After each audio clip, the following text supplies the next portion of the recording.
Welcome back to our interview. Today we have Sunne Couvrette with us. Now, I actually have known Sunne for several years. I've worked with him on many projects. In fact, Sunne has been instrumental in many of the things that I have put together. I've used him as an advisor on many of my teams. I've also partnered with him on several projects.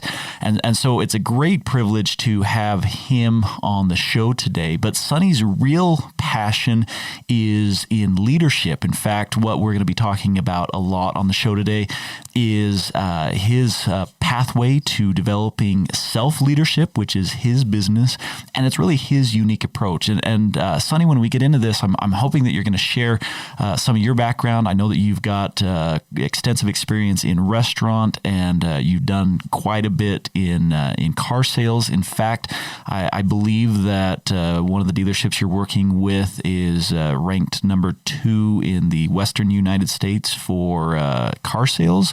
So, I mean, pretty impressive track record that has led you to develop kind of a process, a leadership process that's changed the game. We when we think about restaurant and car dealerships, they have these stereotypes that almost kill any culture because they're so ingrained. It's like people get stuck in these trenches and don't move forward. And you're going to talk to us about how to break through. And I mean, if you can do it in some tough industries, then we can do it in any industry. And so with that, Sunne, would you take a second and kind of introduce yourself to our listeners? Absolutely. Thank you very much. I appreciate the opportunity to be on the show with you today. And thank you for that introduction. I have to throw out there that, yes, we go way back, and I have enjoyed working with you as much as I'm sure you've enjoyed working with me, and I've learned probably more from you than you've learned from me. So thank you very much for that. Debatable, but I appreciate that. But so a little bit about me. I come from the food industry. That's where most of my background has been. Spent over a decade there. No traditional education of any kind. I'm self-taught with most everything. And through my experiences that I've had and the opportunities that I have been given in the food industry and now in the auto industry, I have put together, what I think is the evolution of future leadership in any industry, not just the two industries specifically that we're going to touch on today, but I think in any industry, because it's an area that I think a lot of businesses struggle in. And so that's what we're going to talk about and address today. Now, I kind of want to jump in. We're going to go back to the roots here. So the very first project that you and I had the opportunity to work on, it was for a marketing company. We were putting together some advertisement space, and we were selling some advertisement space. And I remember that I was working with you on this project, and it was interesting because me owning the company, I hired 2 commission salespeople, and they came to me with background and experience in sales. Kind of talked a big game. They were ready to just go out, tear it up, make it happen. And the thing that really stood out to me was you not pushing sales outperformed both of those salespeople combined. And it started getting me to think a little bit differently about my approach to sales. I was going with the traditional hire the commission salesperson, get someone who's driven, who's motivated, who just goes out and, pounds the pavement, makes it happen. And I remember that your approach, it was not a sales approach at all. It was very much just getting in there and, understanding the business, working with the business. And like I said, you outperformed both of those salespeople together. It really, really kind of caught my attention. And so let's start there if we can. You're not a salesperson, and you're killing it in sales. So correct. So what's going on here? Yeah, let's talk about that. So the interesting thing about sales is in all of my experience, I'm 100% convinced that 99% of selling, being able to sell something to somebody is first and foremost relational based. So you've got to be able to create a relationship, right? You've got to be able to build rapport quickly with somebody. And then secondly, understanding what it is that they need, right? Because when you're selling something, whether it's a need, a want, like regardless of what it is that you are specifically selling, you're essentially selling something that will create a solution for a need that they have, or something that they want fixed that's not working for them. And so when selling, right, my approach has always been that, no, I'm not a salesman. I don't approach anything like a traditional sales individual would or sales professional would. I approach it in, I want to know the person. I want to get to know the person. I want to build rapport. I want to have, that relationship with them. And then I want to understand what it is they're trying to achieve or what they're trying to accomplish. Because when I understand those two things, I can put anything together. I can make any deal happen. At that point, it's very easy to put the puzzle together per se, right? To create the outcome that they want. And so that's always been my approach. And as I've taken my experience from running restaurants, running kitchens and running front of the house staff and operating, every level of restaurants and transitioning that into, now the auto industry and taking the knowledge and basis of selling in the auto industry. And I marry all that together with the training, that I have put myself through and received in some very strategic things that we'll touch on as we get into this that have really accelerated and opened my mind to possibilities, has led me to now self-leadership, right? This idea and this concept that when approached and done properly will literally transform your business and your life. Like it will not just transform you professionally, it will transform you in every aspect of your life, because it changes the way you look at everything. Now, okay, a lot of people, they make big claims, and I'm going to put you on the spot here. I'm going to make you back it up a little bit, because here's the problem. As soon as you start saying it, it's like, oh, this program will transform, and I, like, in my mind, I'm picturing like P90X or, you remember that ab flex that, you start to have some of these things that kind of kick off in your mind. But with you, so this is one thing that really just kind of blew me out of the water. So first off, I remember the day that you reached out to me and you're just like, hey, I'm actually the sales manager over the Porsche Audi dealership. And I thought to myself, I thought you were a culinary specialist. And that was the thought that kind of went through my mind. And then I remember like a couple months later where you're like, we've completely reinvented the culture here at our place. And then a couple years later, when you're telling me, you're like, we're the number 2 dealership in, the Western United States for Porsche Audi. And I'm thinking to myself, I'm like, well, I guess you backed up what you were putting out there. You backed it up, and so I want to delve into that a little bit. The car dealership industry is full of salespeople who know what they're doing. I mean, this is where a lot of professionals go, and you change that culture and got huge results in changing that culture. Your sales growth, I believe you're up about 140% year over year right now. And it's actually, I'm going to correct you on that, because this is a big deal and it's super cool. We're actually up 174%. Oh, I'm sorry for understating. And so I'm looking at this and I'm just like, okay, in an industry that's ingrained in its sales techniques and you're taking a new approach, what is some of that? I mean, you talked about the relationship, but everyone thinks they're like, oh yeah, someone comes on the lot and you make sure that you understand who they are and find out what they want to drive. It's deeper than that. Like there's some magic that's happening there that's more than just getting to know their name and making eye contact and be sure and smile.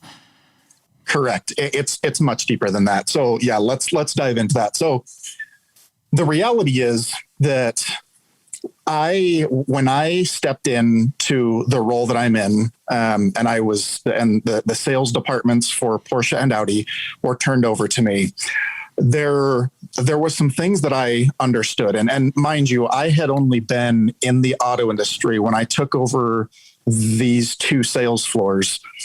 I had only been in the industry just shy of 2 years.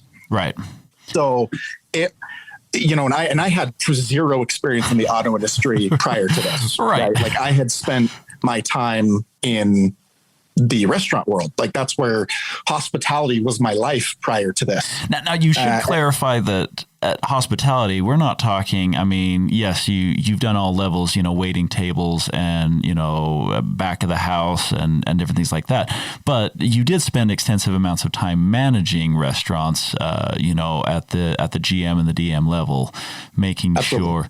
Sure, So when you say you did have restaurant experience, we're not talking that someone went from waiting tables to all of a sudden managing, 2 sales floors of a high-end dealership. Like there was management that crossed over, but still it's different. It's very different. It's very different. And the the management side of it is very transferable and applicable in any industry, right? Like it's this idea of managing people and managing processes, but more importantly, the switching industries, right? Going from the hospitality world to the auto industry was a substantial shift mentally because it runs so differently, right? Like the idea of process and how it operates is like any other business, right? Like we're in business to generate net profit. Like that's what every business is in business to do. Sure. But the steps in which you take to get there are so different than what you see in a restaurant per se, right? Where most of my experience was. And so, as I stepped into this, one of the things that really stood out to me that was very, very different than what I had ever seen is, in the hospitality world, it's all about people. It's all about the people because you don't have, you don't have a successful restaurant without a staff, right? You can't run an entire restaurant by yourself and do it successfully. And without the staff, you don't have customers because customers, will get tired of waiting endless hours to, get a meal or be serviced to the level that they want. So the understanding in the hospitality industry of the team and the customers is very different than it is in the auto industry, and the approach is very different as well. And so when I stepped in, one of the things that stood out to me was that idea that we put a lot of emphasis on, every business I think tries to put a lot of emphasis on this idea of, culture and people. But in order to do that, you have to understand as the leader what your controllables are in building that and doing that. And that's an area that I understood very well because of the type of cultures that I built in the food industry and the types of teams that I built in the food industry, because I put way more emphasis. For me, the emphasis starts on building the team and the culture. And through doing that, you attract more and better quality customers that you're looking for. Yeah. And so it was very interesting. And so when I stepped in, I I started analyzing everything. I was looking at everything and I thought to myself, okay, we need a different culture and it starts with me, right? Everything below me starts with me, my mindset, my approach, my external view of what reality is, and what it's going to be for the dealerships, coupled with a very strong vision of what we're trying to accomplish, what we want, what we're going after, that thing, that almost, scary goal that you're like, man, I don't know if this is even possible, but it's so big that why not try, right? Like we just got to go after it. Well, that was my mindset then. So I started going through and I focused, I narrowed everything down. I laid everything out and I said, okay, what can I control here? And first and foremost, I can control myself. So I've got to get really, really solid on my vision, my focus, what it is that I want. And then I also wrote down, and these are a couple key things that are extremely crucial for every single leader. I wrote out the 25 attributes that I wanted in my salespeople. Oh, wow. And now why 25? Because you can do as many as you want. 25 is just the minimum that I've done. I've done anywhere from 25 to 50 attributes, depending on what it is that I'm designing. But and you're talking stuff like loyalty, passion, drive, sense of humor. Any attribute you want this individual to have, you can design it. Okay. And you design it by writing, like you write this out. And as you focus on it, because I have this saying that you'll hear me say often as we talk, and I look forward to actually doing more podcasts with you because I think this is fantastic. Mm-hmm. And it's, this is really good information to get out to people. But one of the things that I say often is, energy flows where focus goes. And so when you're focusing on something very specific, you attract energy to that. Mm-hmm. And when you're focused on positive attributes that you want, say in your sales team, and you've designed it, you write out what it is these people need to have. It's amazing that they start to show up. Those people start to show up in your life. And that is exactly, I did that with my sales team. I did that with my managers. I had separate attribute lists for my managers, my sales teams. And as I focused on those, the people that fall into what I was looking for, if they were on my team already, stayed. Those that did not moved themselves out without, I didn't move them out. They moved on their own, and new people came in to play that fell in line with what I was looking for. Mm-hmm. It was one of the most unique experiences I've ever had. And I kind of did that in the food industry, but I didn't have as much of an understanding then as I did in the auto industry, because it put me, I was in a position where I had to make dramatic change quickly. Mm-hmm. Because I took over, I took over two sales departments that were roughly doing $300,000 to $300,000 to $450,000 on a really good month in sales gross. Mm-hmm. And our net profit was $25,000 to $50,000 if we were lucky on a good month. And, we were totally off for the target that the corporate had set out for what these two stores should be producing. And so I had some changes that needed to happen, but I was trying to accomplish it I wanted to accomplish it without firing people, right? Like my goal was not to go in and fire people and change an entire team. Right. The cleanup culture. Yeah. But I also understood that I had to focus on what we needed and what the team needed to be to go where we are today and where we're continuing to go. And so as I focused on that, my sales team and my sales management staff, those that were on board stayed and are still on my team. Those that were not moved on, and new people came in that fit what we were looking for. And today I currently have, I would say I have one of the strongest sales teams and strongest management teams that I've probably ever worked with. Wow. That's so, not only is that impressive, but there's one thing that you talked about, and I want to hone in on this for just a second, because I've seen a lot of people that they attempt something, they don't put in all the key ingredients, it doesn't turn out, and there's like, oh, well, that didn't work. That guy was just talking about positive thinking, and I've done positive thinking before, and that doesn't work.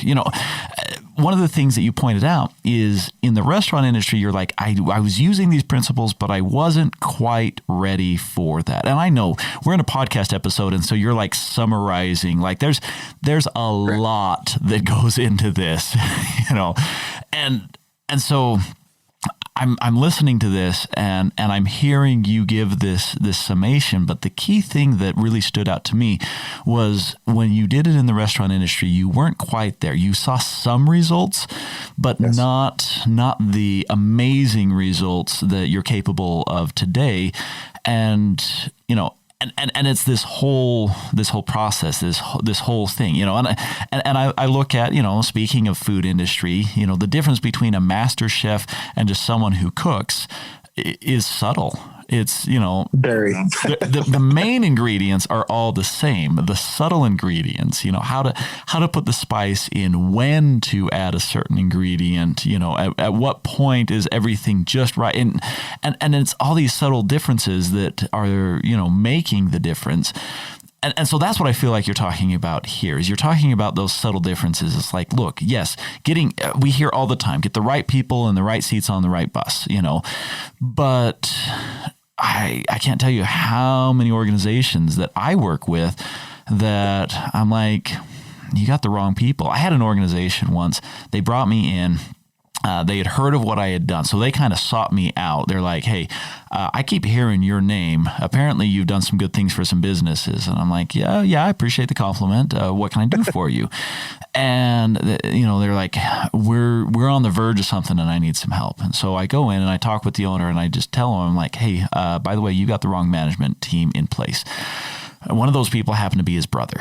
And, he wasn't going to get rid of his brother, and he never asked me to come back. And I'm just like, that's fine. You're not ready to really get those right people. But as you're talking about those attributes, like his brother was kind of along for the ride. He lacked attributes that this company need. He didn't have anywhere close to the drive and the passion as the owner. He was just sort of there by blood relationship. And, it's just not the same.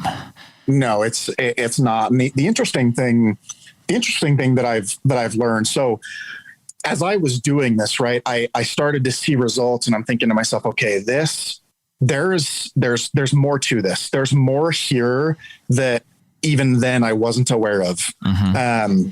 And I'm like, I've got to figure this out. So I started reading a lot of books on,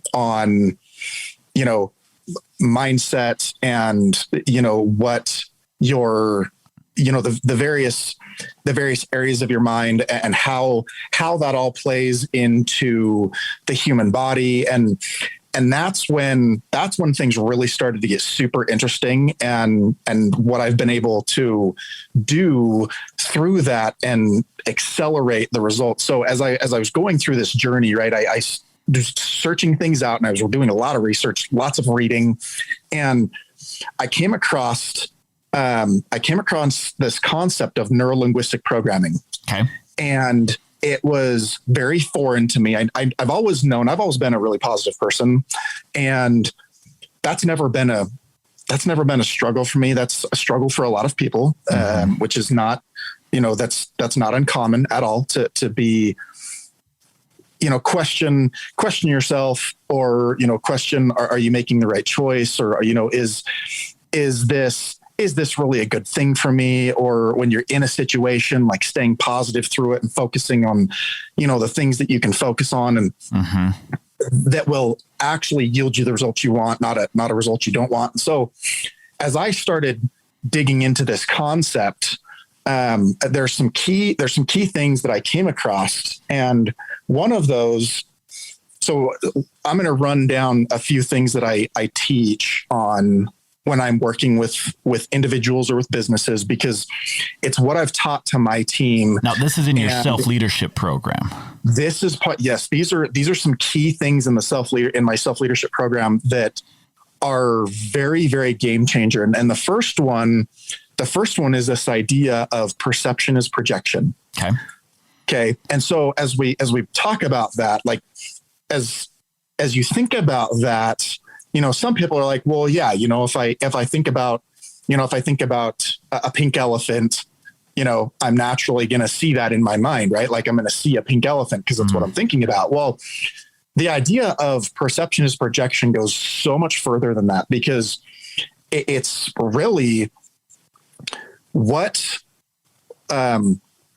plays on the stage of your mind is it's the sign of coming attraction. So what you focus on and what you think about projects itself into your life. Like it becomes your external reality. So to put this into context, if I was having a conversation with my brother probably 2 months ago, and he was telling me that he lives in Oregon, and he lives in Eugene, Oregon, and he travels from Eugene to his medical school, it's somewhere on I think it's the north side of Eugene, and it's roughly a 30-minute drive or so. Okay. And he's telling me about his commute that he goes on. And he's telling me the story about how there's this road that he takes to go to school every day. And he's traveled this road now for, he's on his 4th year of medical school. So for 4 years, he's been traveling this same exact path every day, twice a day, to and from school. And there, about a dozen times, he's gotten a flat tire in the same spot on the road, the same section of road. He's got a flat tire. And he's telling me the story. And I found myself drawn to this idea. Like it stood out to me so much that I stopped him in the middle of the story. And I'm like, hold on a second, Sky, you gotta give me some context here. I'm like, you're saying the same section of road, you keep getting the same flat tire. And he's like, yes. And I'm like, well, why do you think that is? And he's like, I have no idea. And I'm like, well, can I share a theory with you? And he's like, well, sure. And I said, okay, so the first time it happened, what was going on? And he's like, well, I was headed to school and I had a test. I had a test that day and I got a flat tire on my way. And I said, well, did you miss your test? He's like, no, I was just late. But it made me really frustrated. And he was like, I was kind of mad about it. Like I was mad. There was some anger and frustration. And I said, okay. Yeah. I said, so after that, when you went to school, took your test that day, and then you drove home, I said, what happened on your drive home? And he's like, well, I came around the corner onto this stretch of road where I got the flat tire, and it immediately brought back the memories from the morning, and it made me irritated and angry again. And I'm like, oh, that's interesting. And so then I let him finish his story. And I said, so now, because this has been going on for the last, 6 months or so prior to our conversation. I said, okay, so I said, your most recent drive, I said, what happened when you drove through that spot of road? He's like, well, I thought about that first time that I got the flat tire. And I said, so does it happen every time you drive by there? Like, do you get a flat tire every time you drive there? No. He's like, it's only the times, and he said this verbatim. He's like, it's only the times when I'm not focused on something else and I'm thinking about it. I swear I get a flat tire every time I'm thinking about it and I drive through there. And I'm like, Sky, I'm like, stop right there. I'm like, do you realize that you keep getting a flat tire because you're so focused on the fact that you got a flat tire one time in this section of road that you focus on it every time you drive through there, and you attract whatever it is that causes you to get a flat tire, whether it's a nail, whether it's a pothole in the road, like whatever it is, you're attracting that into your life. And so I gave him some strategies to focus on other things when he's driving through that section of road. And he has yet to get another flat tire in 2 months. And for 6 months, it's consistently happening like once a week. He'd get a flat tire through this section of road. And so that's this idea of perception is projection. When you focus on something, energy flows where focus goes. When you are focused on something so intently like that, it will manifest itself into your life in some form or fashion. And in his, it was in the form of a flat tire, because that was the initial event that stemmed this consistent pattern that started taking place. And he sees it now, and it's very interesting. And so that's a key concept that I teach a lot of, because oftentimes, when we talk about culture in an industry or in a business, right, it's one of these ideas that I want a specific culture, but am I focused? Am I so intently focused on creating that culture that I attract those things? Or is it this idea that I need to get a better culture, but I'll get around to it, right? I'll get to it when I have time, or, I'll think about it now, but then I don't think about it for 3 weeks or 4 weeks. Like, I'm talking, you've got to think about it all the time, which is why there's power in writing it down, right? Like the attribute list, writing those down and then looking at it constantly keeps it at the forefront of your mind, which then you begin to attract those types of individuals, that type of culture, like whatever it is you're trying to accomplish. As you write it down and you focus on it, it becomes your reality. It happens. And I have yet to see it not happen when done in that format. And that's what I wanted to talk about is, see, I guarantee that there are people that are listening to that flat tire example, and they're just like, really? Like, you're willing a nail to just pop up out of the ground? But the thing that is so fascinating, and this is what I love about, when I was talking with you prior to, doing this interview and just catching up on some of the things that you've done, you've taken this concept and you've pulled it not only out of the car dealership industry, car sales, but you've gone into, another half a dozen industries to test your theories before you ever really went and said, hey, here I am. And in that process, not a single time have you had any of these industries come back and be like, no, this doesn't work. Every time it's like, oh, wow, amazing results, amazing things happening, and so it's interesting how when we open ourselves up to something that we're incredulous about, that we now can start to see solutions that they were there the whole time, but we couldn't see them. That, like our mind, we blocked our own vision by just being incredulous and saying, it doesn't exist, doesn't happen, doesn't work for me. Maybe you got lucky, maybe whatever. There's always an excuse or rationalization, always something. And it's so funny how our brain, we can either put the spotlight on the solution or we can put the blinders on the solution. The solution is there. It's a question of whether we want to allow ourselves to see that. So I think that's absolutely fascinating. Now, I want to make sure that we really get into, a lot of the key things that you cover in self-leadership. I want the listeners to feel like, oh my gosh, I've got some cool takeaways. I've got some things that I can work on right now. And so in some of the remaining time that we have, would you just maybe give, what are some action steps? What are some stumbling blocks that people can just throw out of their way? What are things that, if you were looking at a business and they were trying to grow, they're onto something, but they're just not quite there. What are some things that you're like, look, Start doing this. You'll see the results. Test it, try it, prove it for yourself. What are some of those key things that you would recommend? So the first one that I'd recommend, would be that you have to be willing. Another piece to the self-leadership, a key piece that I teach on.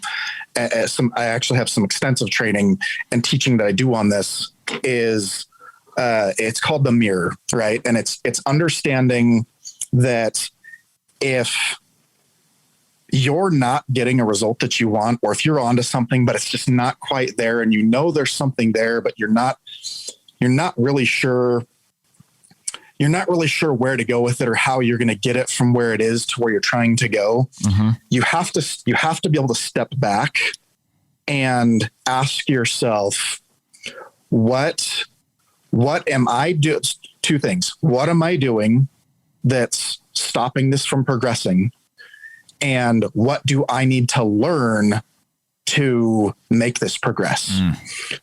Right. Because it's this idea of the mirror, right? Like you have to understand and be humble enough to realize that you may not have all the answers. Okay. First and foremost, you may not have all the answers, and you might need to search out additional resources. You might need additional knowledge. Mm-hmm. You might need additional people, right? Like there's many things that come into play with that I teach on through my training, but most importantly, right, it's understanding that you may not have all the answers. And then on the flip side of that as well, you might be the problem. That's tough right there. That is a concept that is extremely hard for most people to swallow, because mm-hmm. it's this idea that let's say you're a leader in an organization and your culture's not where you want it to be, and you're doing, you've got a good interview process. You've got a good, you've got processes in place through interviewing and, personality tests. Like there's so many resources out there. You've got all these things in place that help you identify quality candidates that are going to fill the need for what you're looking for.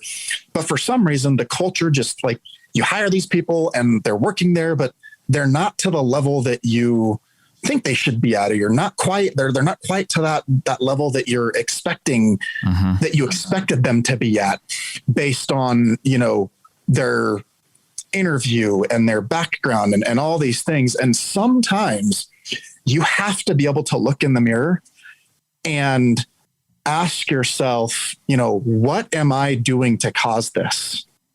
Yeah. Ooh. And that when you can have that conversation with yourself and be completely open and transparent with your faults, and not even faults, the areas that you need to improve on, it can be transformational, not just for you personally, but massively transformational professionally as well, because you start to identify, like, as you identify the areas that you need to improve, it's amazing what happens with your team, because as you get better as a leader, as you get better, your team inherently grows and excels with you, because again, energy flows where focus goes. When you're focused on developing yourself and making yourself a better boss, a better leader, a better individual, you change those people around you, because it's all coupled together, right? This idea of perception is projection, and energy flows where focus goes, and all these things play together. And as you do these things, you change your external reality, and the people that are on board with this and want to grow and want to get better, all of a sudden become more prevalent in your life, and new people come into your life. And even sometimes old people that, were in your circle before are no longer in your circle. I've got friends that, I had been friends with for years and years and years, and I still care about these people deeply, but we don't really communicate on a regular basis because they are they're not on board with this, right? Like they're not trying to grow themselves, and they're not focused on the positive things and how can we grow. And so that's a big one. The mirror is a big one that I would say if you implement that now, you will see immediate results. Well, and I was going to ask out of curiosity, have you ever had an engagement where as soon as you got to the mirror step, they weren't willing to do it and it ended the engagement for you? Absolutely. Absolutely. That's because as a leader, right, you've got to be able to look in the mirror, right? To be able to look in the mirror and have this conversation with yourself that I might be the problem is that takes a huge amount of humility that unfortunately there are many leaders that are unwilling to do that. And I like to say that the reality is that if somebody is unwilling to take that step, then they probably already know that they're more of the problem. They're individually more of the problem than they want to admit. And that's why they're not willing to move forward with it right now, because they're not ready. They're not ready to take that on. They're not ready to tackle this big idea that, man, I might be the problem. But the funny thing is that I always throw this out there, like when I'm training, right? I always ask, I'm like, well, what happens if you're the problem? Then what? What are your options? What do you do? And they're like, well, I can fire myself, which that's not going to happen. Okay. So you're not going to fire yourself. So what are you going to do? Well, I'm going to change. I'm like, okay. So the first step is admitting that, okay, I could be the problem. And if I'm the problem, what do I need to do to change? Like, what do I need to do differently? It's not. And the funny thing is, ego steps in here, right? Like we have this conversation, and then all of a sudden it's like, well, that's not me. I'm better than that. I don't need to change. Well, the reality is we all need to change, right? We all have things that we can always improve on. Nobody is perfect. And nobody knows it all. And so it's one of these things that you've got to be open.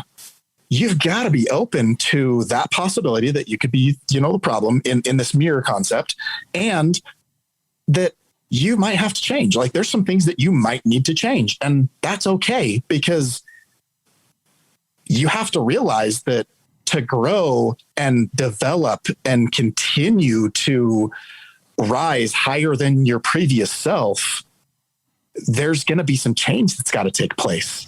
You don't just continue to grow and excel and do more and be more just because you think you should.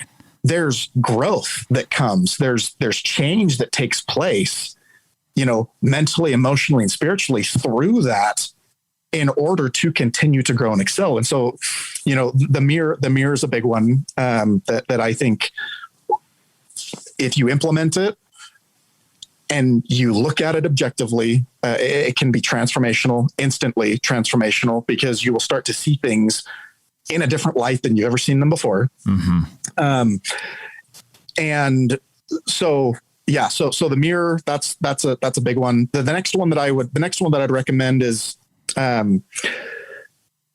this idea of controlling what you can control.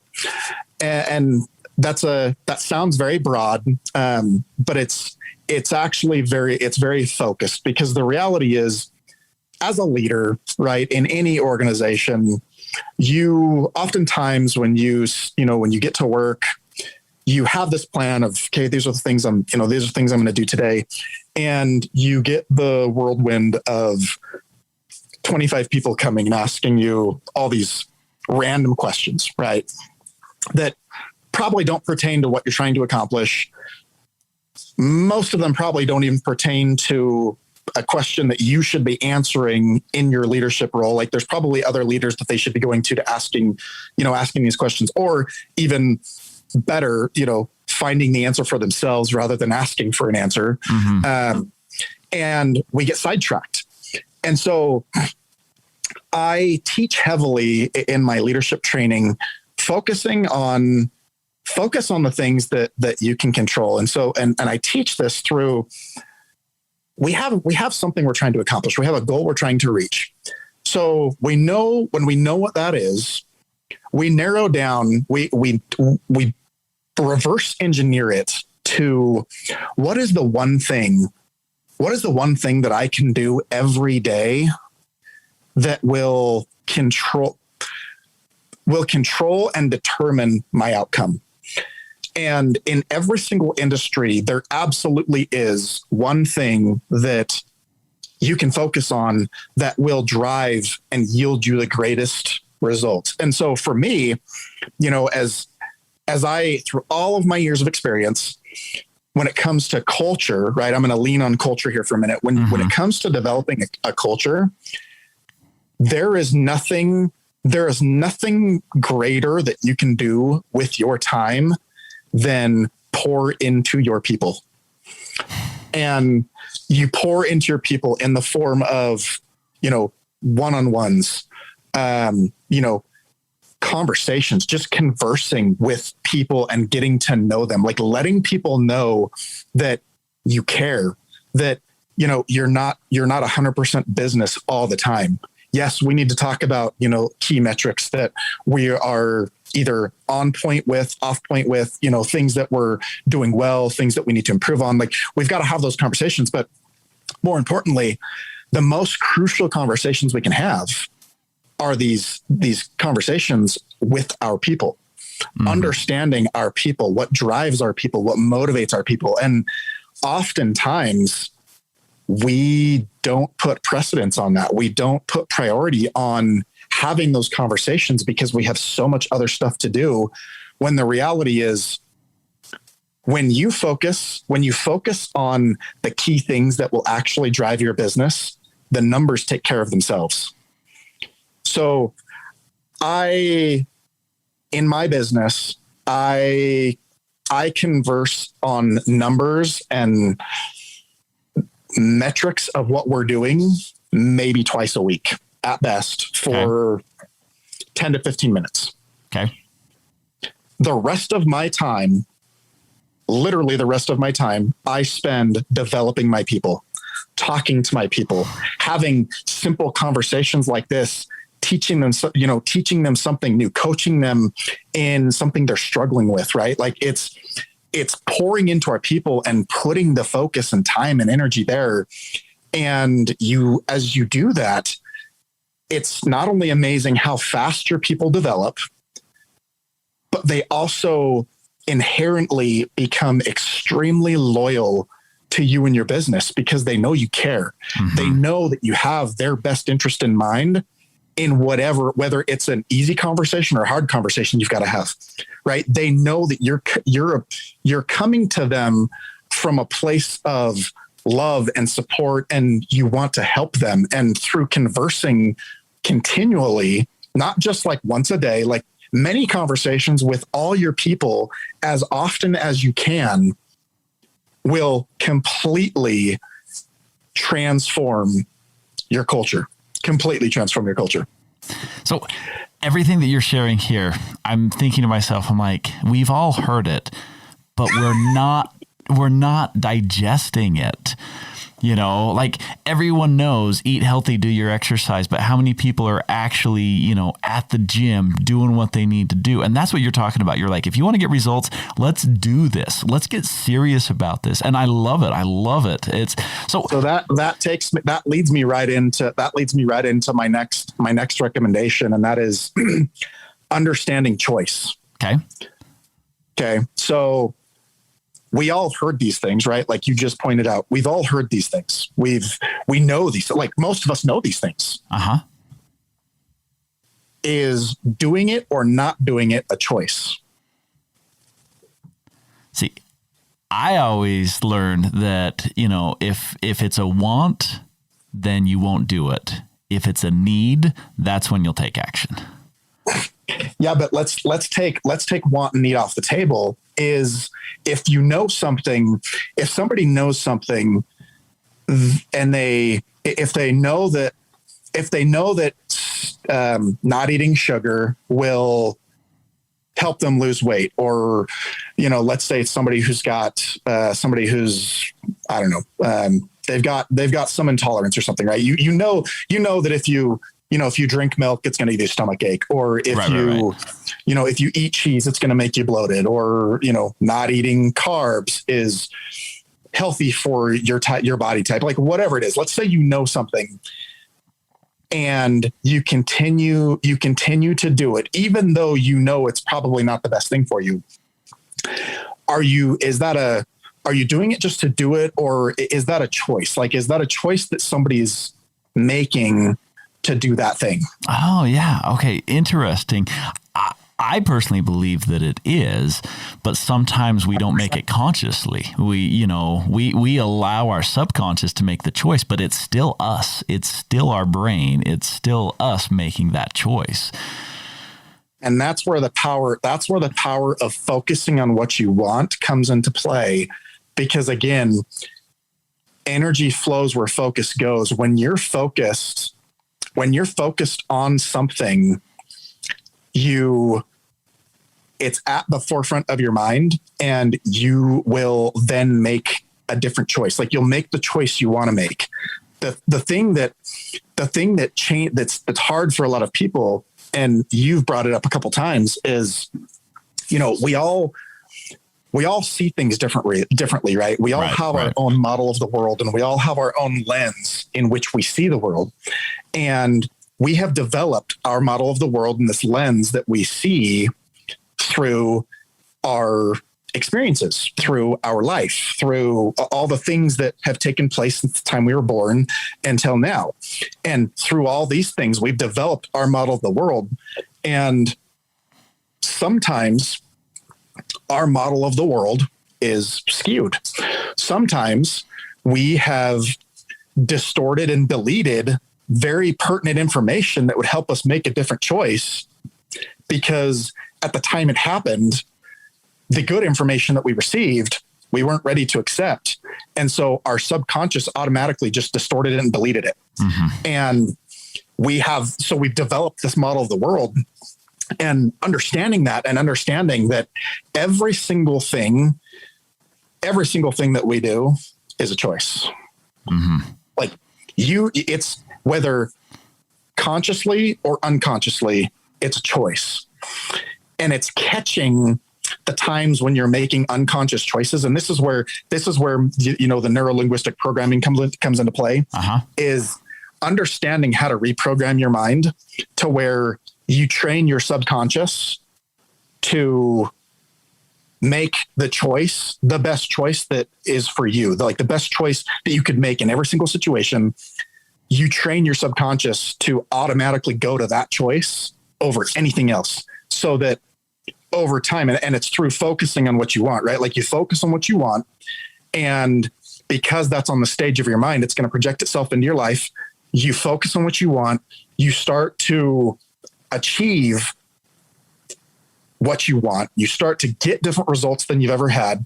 And the more you do that, the stronger your subconscious becomes, and the more aligned you're getting. Your subconscious is getting stronger, but you're actually in all reality, you're actually becoming more aligned with your true self. So your conscious and unconscious are becoming aligned to where your unconscious will automatically just start making these decisions, and you don't have to think about it as much. And that's when real results start to take place, because you're so focused all the time. You've trained your mind to be so focused all the time on what you want that it just happens. You don't even hardly have to think about it. Like, I want to lose 20 pounds by September 1st.